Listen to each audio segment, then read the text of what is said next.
Hey guys, welcome to Soul Revelation. This is going to be my video 2. And today we're going to talk about the protective self, the false self, and the ego, who are all the same person, same thing, just different names. So I'll just call it the ego today, just to keep us on the same page. So, well, actually, I'll probably call it the false self too, because I already have that written down somewhere. But anyways, so this was something that when I learned on my journey, when I started actually really getting to know myself and understanding the human psyche, the ego, and how the subconscious mind works, how it can be manipulated, how it operates, and its need for external measures of worth. It started to put shit in, things started to click for me. And it started to really make me aware, self-aware of my own shit. Because the false self has this magical way of keeping us from seeing the reality of who we are or how we're actually behaving. It's not really who we are, it's because it's the false self. But I'm saying the false identity the ego has created for each and every one of us, it's the self-concept it holds for itself. It needs to feel like it is good, right, and true. I'm going to say this before, and I'll probably say it a bunch of other times. I'll try to find out new ways to say it, but you're getting what I'm saying. Because that's what makes it feel safe, okay? So when it doesn't feel, it needs to feel like it's accepted. It needs to feel like it's right. It needs to feel like it's seen as good under its idea of what that is, okay? So, because you might think, what about people who act like shitty? Those people, their ego has in a way told them that what they're doing is right, because it could either be society has harmed them, so you need to this is what you need to do to protect yourself. It's whatever the ego and the false identity has constructed as its kind of basis for what it perceives to be the safest route, okay, or the safest kind of landscape of its own reality, right? So it'll base it on that, right? So that's how it'll behave, okay? So it's going to vary from person to person, okay? But yeah, so it creates these false identities that aren't even really us, right? So it kind of prevents us from seeing our own shit. So what it does is it uses a technique called projection. And I'm sure many of you have heard that, right? People are like, oh, you're projecting. A lot of people throw that around. And they can a lot of people who say it are actually, they'll be like, oh, you're projecting. But at the same time, they're not realizing that they're doing the same thing, right? So it's one of those terms that I feel like it's kind of grown and gets thrown around a lot, but people who are saying it are literally doing it as they're saying it type thing. So it's which is kind of funny, but we gotta find humor in some of this at some point. It's when you start thinking about it, because we're all so much alike, it's crazy. It's at our core, our traumas, the things that we do, the reactions we have and our responses and impulses they're expressed differently. But it's they're coming from the same need to feel accepted, the same need to feel like we are right, that we are good, that we are everybody else is to blame, right? Everybody else is somehow, created the problem, or the problem was always created externally. It didn't really have to do with us, and if we were involved, somehow we can downplay it so it wasn't quite all of our fault, right? We were kind of brought to that place, or I did that too, but at least I did this after, you know what I mean? Kind of that type of self-talk that we have, right? Because the ego cannot stand to see itself is anything less than the best, right? So, and that's going to vary from person to person depending on how heavily they are, blinded by their false self, and how thick the wall is that the false self has put up to protect the core wounds. So just to briefly go over yesterday, so the false self was created to protect us from feeling these really traumatic emotions and painful emotions that we experienced as children, because we didn't have the tools to navigate and process those emotions. So because they were so painful, and the ego's job is to keep us safe, it created this wall, okay? It created this wall or false identity, right? To stop us from seeing or having to feel those painful emotions, okay? So I made a diagram again. If you guys didn't watch the first video, I'd recommend it, because I explain in more detail how the false self was created, just so I'm not repeating myself. Oh my god, I think that this Yellow is probably not the best color, but I don't know if you guys can see it good. Okay, so I like this little diagram. It's not super profesh, but it's okay. Okay, so this is, okay, so this is us when we were born, right? We're born here, little, well, wait, hang on, I don't want to do this. Let's make a little face, make it cute, like this. Okay, this is us when we were born. What the fuck is that? It has like a little carrot nose. Little carrot. Well, that's weird. Okay, I'm just gonna be a normal, no nose. Okay, so this is us when we're born, okay? So we're born whole. We experience a trauma, it fractures our soul, right? And multiple times, right? Some people could have, a couple, some people could have literally fucking thousands for all I know. I don't know.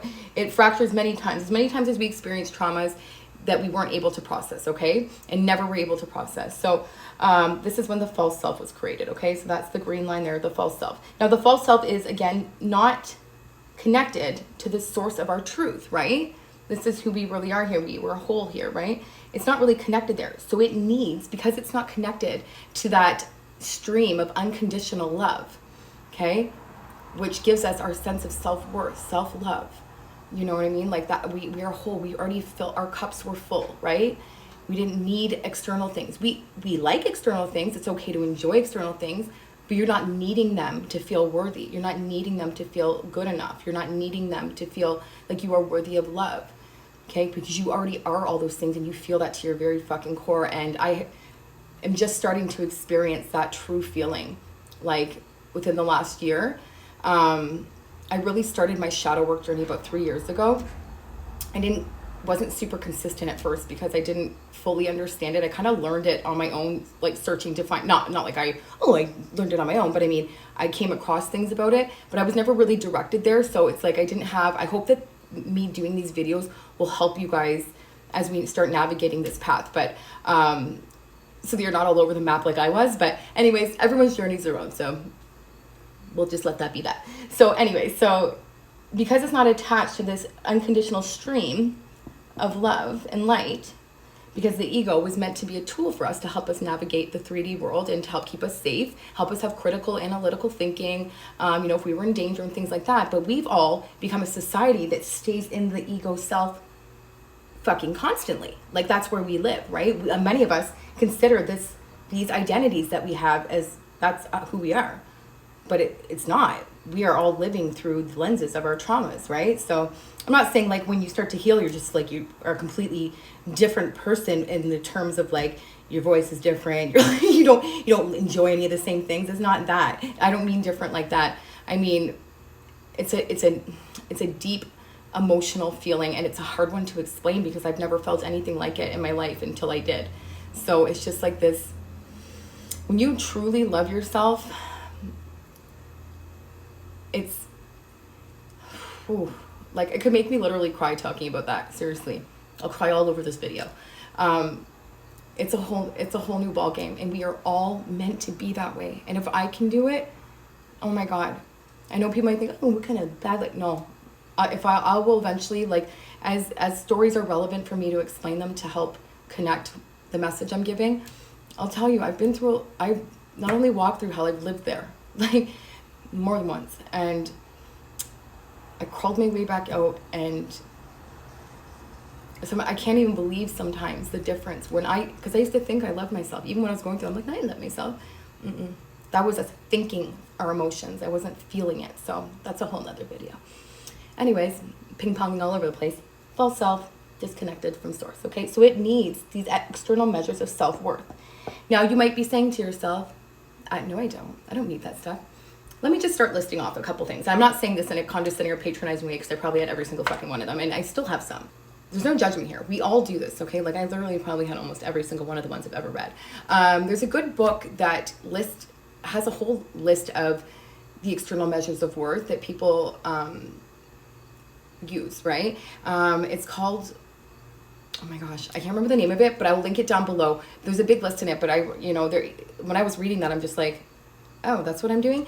So it's things like sex, people pleasing, the working, being fit, the need to be really fit and healthy, and like, obsessing about perfecting our appearance, being wealthy and successful and all the material things that go with it, like the fancy cars and the big house and all that shit, the designer clothes, having kids and using them and to make us feel like we're good parents and we're a better parent than that parent and things like that, right? So we're putting our shit on our kids type thing. Social media and how many followers you have and becoming obsessed on there and having this ideal image and being a influencer and things like that.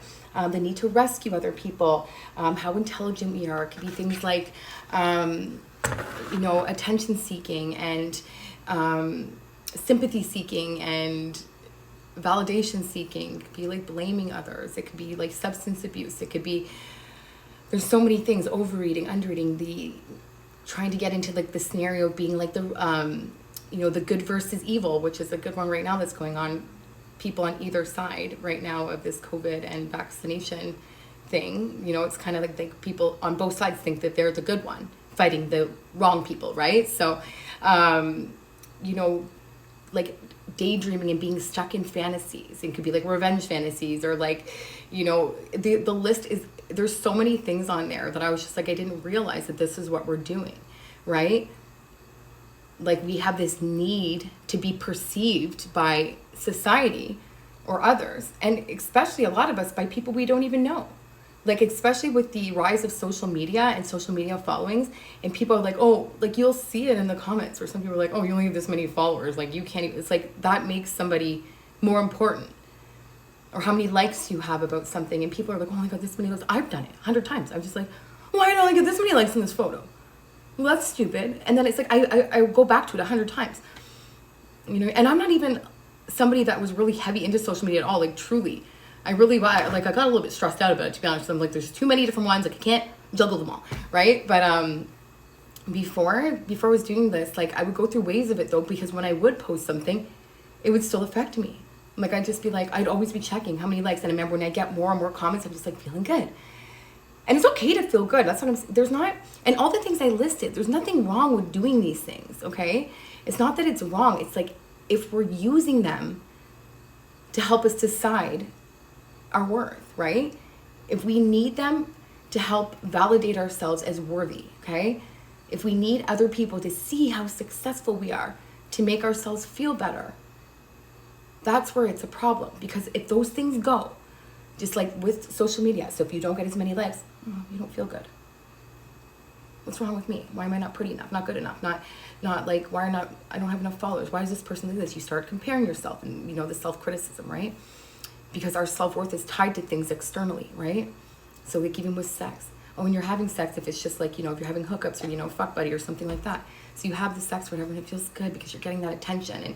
And you feel, especially for women, because we're more emotional, right? Like, I'm not saying this doesn't happen the other way around. I'm just saying more predominantly this is with women, because I feel like even when women say, or a big majority, I would say that they are okay with casual sex, it's more difficult for us just because of how we're biologically programmed to remain that way. If we're seeing somebody more like on a regular basis just to have sex, we start catching feelings.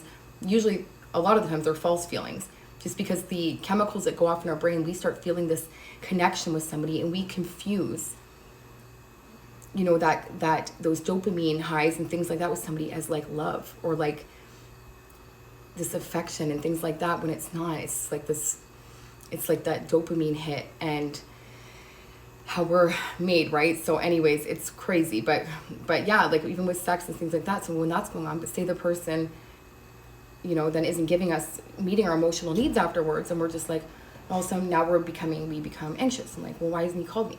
Why the fuck? So I fucked him, then he didn't call me, and things like that, right? Or the other way around, whatever it is. Because we don't know our worth. We're attaching it to how much attention this man's giving us, or how much attention this woman's giving us. You know what I mean? With work, becomes like, absolutely, do something you love, for sure. We are become so obsessed with your work, always having to do better. Your whole life that's where it is. You're putting all your focus and energy into building something, usually for somebody else. Okay, and that's okay, because I think we should work together, but it's just like, at what cost, or where's the line? Because that's what it's about, is balance. It's not about eliminating something completely. I mean, unless it's extremely detrimental to you. But for the most part, it's not about eliminating something completely. Like being fit, that's great, healthy, awesome. People become obsessed with it. Obsessed with it. Or it's consuming most of your life. And then it's like when anything tilters off a little bit, it affects how you feel about yourself, okay? That's what I should have highlighted from the beginning. If something wavers a bit, so if you're somebody who works out a lot, like say you got an injury and you can't work out, is that going to affect how you feel about yourself? Of course you're going to be sad, being like, okay, this sucks, but is it going to affect how you feel about yourself? Are you going to start worrying about, oh, am I going to get fat? Am I going to do this? Am I going to do this? Blah, blah, blah. And like, because you have this image that you have to maintain now, that you've become identified with, right? And like for people who have money, well, what if that money all got taken away? Would you feel just as good about yourself? Would you love yourself the same? Would you feel like all your friends and stuff would look at you the same and love you the same too? If the answer is no to that, then you don't know your worth. Because your friends should love you no matter what, and you should absolutely love yourself no matter what. I didn't know my worth forever. I'm still not even all the way there, I don't think.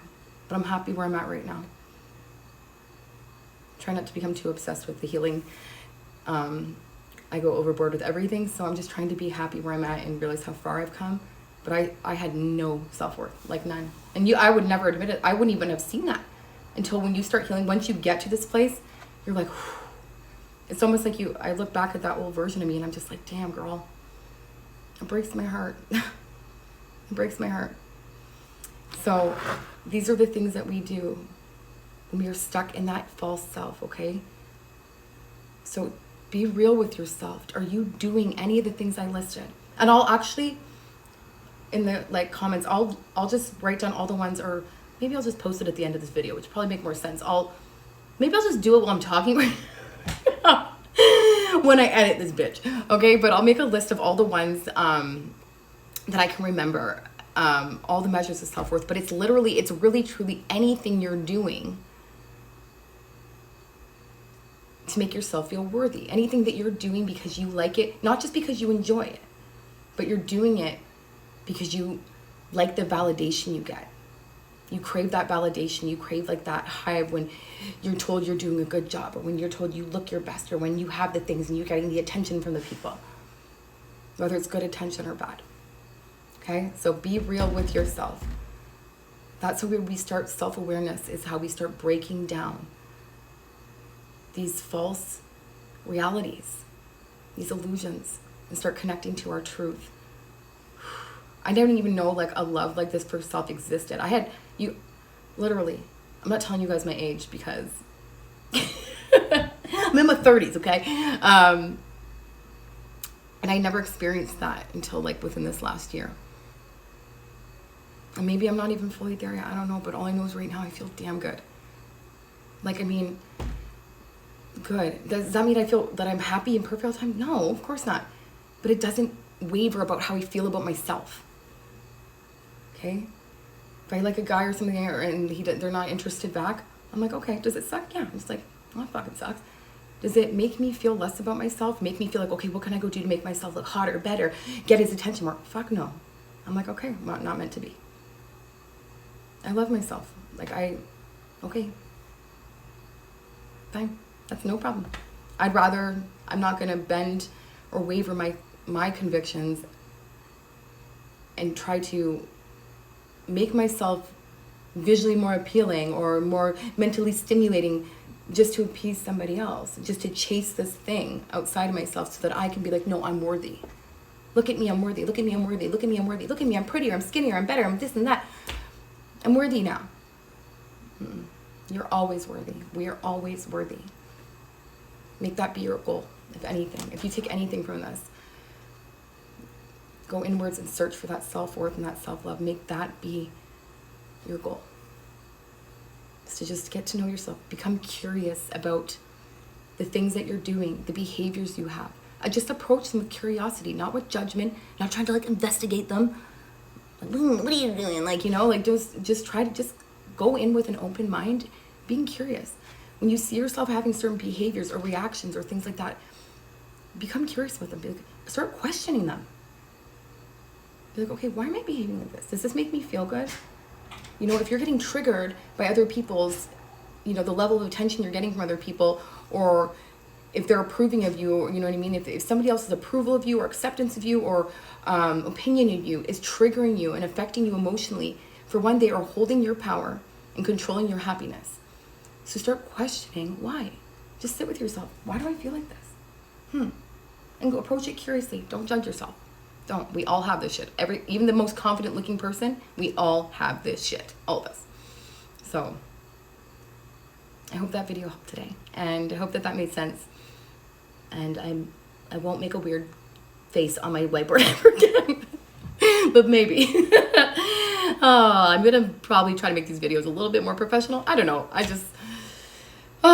You just do your best, right? So anyways, I hope that this helped, and I will see you guys at the next video. Bye, guys.